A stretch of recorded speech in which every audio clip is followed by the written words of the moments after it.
Sit back and relax for an evening with the Thamesmen.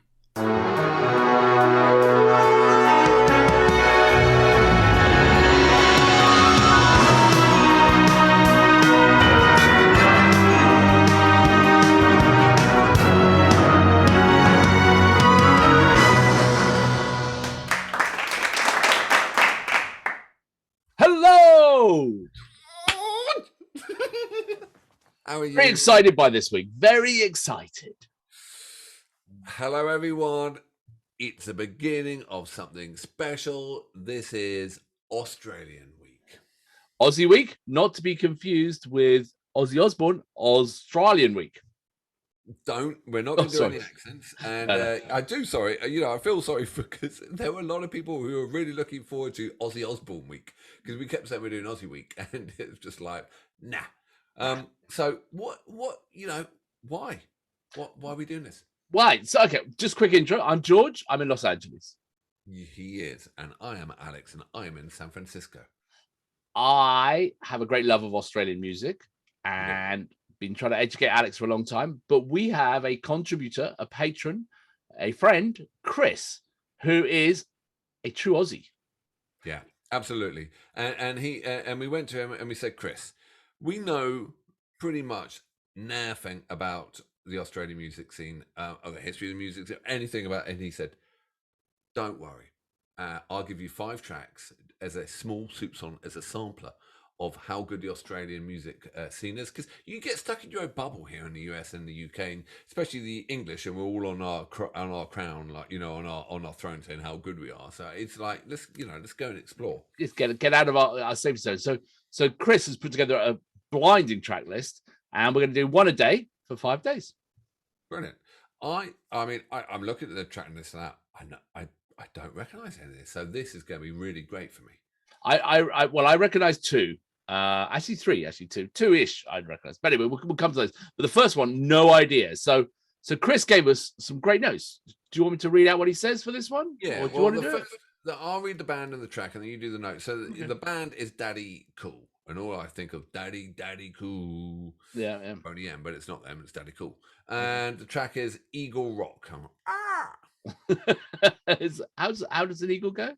I'm not doing that again. I wish I hadn't done that in the first time. I keep doing that. And you made me sing the Wombles. You led me into that. And I was really just like, I'm not, Eagle Rock. Eagle Rock. Okay. Well, anyway, so Chris's notes. And I apologize because I'm going to read this because I can't memorize crap. So this is like early. This is 1971. Daddy Cool apparently were inspired by the 50s Americana and doo-wop, performing a lot of covers of that type of music. As well as their own originals. They were regarded as fun and easily accessible type of music. Ross Wilson, lead singer, and we got to look out, he's the hairy guy in the video, wrote this as a reference to an obscure dance from the 1920s Black America. That's interesting. I wonder what that is. He went on to become heavily influential in the Australian music scene, both as a producer and fronting his next successful band, Mondo Rock. And I think I've heard of Mondo Rock, but anyway, this song was one of the best 30 Australian songs of all time, as judged by the Australasian Performing Rights Association. And it is said that Elton John stated this song inspired him to write Crocodile Rock after he heard it on an Australian tour. So let's see. I think that's amazing. So, yeah. So I think I haven't even queued it up yet, but I'm going to queue it up right now. 1971. That's absolutely fantastic. Yeah, oh, crap. I'm not ready. Sorry. Don't matter. You ready? Do you want to get it lined up? We're so professional here. We are so professional here. So it is, yes. So let me get my headphones and let's check this out. So 1971, Eagle Rock. All right. Are you ready, sir? Ooh, I'm looking forward to this. Okay. Are you ready? Yep. Count me in.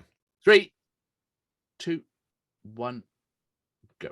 Now listen, who is stepping out? I'm gonna turn you around. Gonna turn around once and we'll do the eagle ride.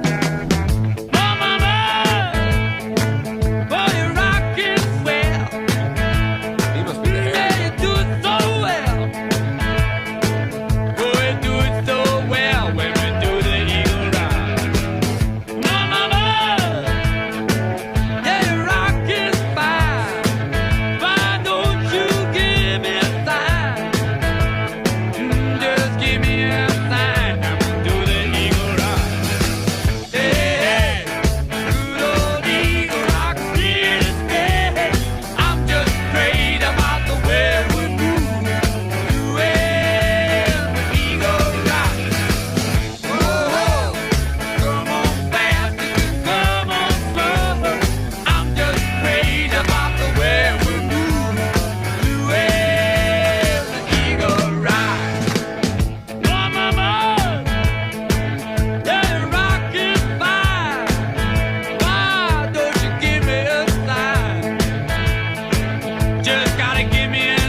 that really started to grow on me. Like that was that you could hear the Americana in it, couldn't you? But it wasn't just Americana. It wasn't just a straight sort of Southern blues, copy. It had something else. I think I need to listen to it again almost. Oh, and it's an absolute classic. You straight away. Well, first of all, it sounds so fresh still now. Yeah. I mean, that was absolute. There are bands hankering to get that sound on that guitar. It was so good. It had it all. It had the absolute classic riff. It was uplifting. You wanted it. You're toe tapping all the way through. It had the hand claps. I love hand claps in there. It was absolutely brilliant. And there was something about the guitar sound, which was it was almost like clipped. It was like really tight but really just that had such a great feeling to it. You know what I mean? It was just, I don't know. I can't describe what it, but I thought it was brilliant. If I didn't know, if Chris hadn't passed it over, if I heard that without knowing where it came from, I wouldn't have pegged it as Australian. It had the whole rock southern vibe. Well, it was running. definitely. I said that's where they came from. That was their thing, the sort of Americana, that kind of style of music. But it wasn't purely that, though. No, and as you said, it just had something, some spark, some element, which was a different flavor in there, which is like, oh, this is, and I was really trying to pick out what was the difference. Yeah, and I couldn't. Maybe it was the combination of it all that made it a classic, and I couldn't pick out the one thing which was separating. I think I've always said this, and maybe it's just my own perception, and I sort of look for it or whatever. I think Australian bands, because they grow up in a different culture, similar but different, they have music which is very much like an American band or an English band or something like that. But there's always something a bit different about it, and that's why I think I'm drawn to it, because it's interesting, because it isn't exactly the same as every other band you hear from your neck of the woods. They've got their own flavor to it, their own touch, and I think that's why I've always liked it, because it just keeps it interesting. I think, So well, that was a solid gold banger, absolute banger. That is an instant classic that's going on my playlist. Yeah, First time I've ever heard that, and I know I want to hear it again. And he looked like a real character in the video, dancing around with like a foxtail on, and I'd love to know what was going on there. Even the eagle, he strutted and beat. You know what I mean? even him, I don't know how they did that, but that eagle, they trained him perfectly, and that looked like a hell of an eagle to train. Do you think it was trained, or do you think it was just editing? Oh, who knows? I don't care. Shatter the illusion. I hope in 1971 they trained the eagle. Do you know? Sorry, this is a bit of a sideline. In Willy Wonka and the Chocolate Factory, the original one. Yeah. Do you remember when some girl goes in the room and there are all these squirrels all the way around in the room? They're all trained in that film. They trained all the squirrels for that Disney film back when they did it. Really? Before CGI. So if Disney could do that with 38 squirrels, maybe they did it with an eagle. Never know. Anyway, solid, absolutely solid banger. Excellent. Well, Chris, thank you. That's awesome. That's a great start. So we started in 1971, and so what are we going to do next? Let's see. Let's jump out, and day 2 coming up in a minute. See you tomorrow on the See you tomorrow. Australian banger. He used to give me roses. I wish he could again. But that was on the outside, and things were different then. On the inside, the sun still shines, and the rain falls down, but the sun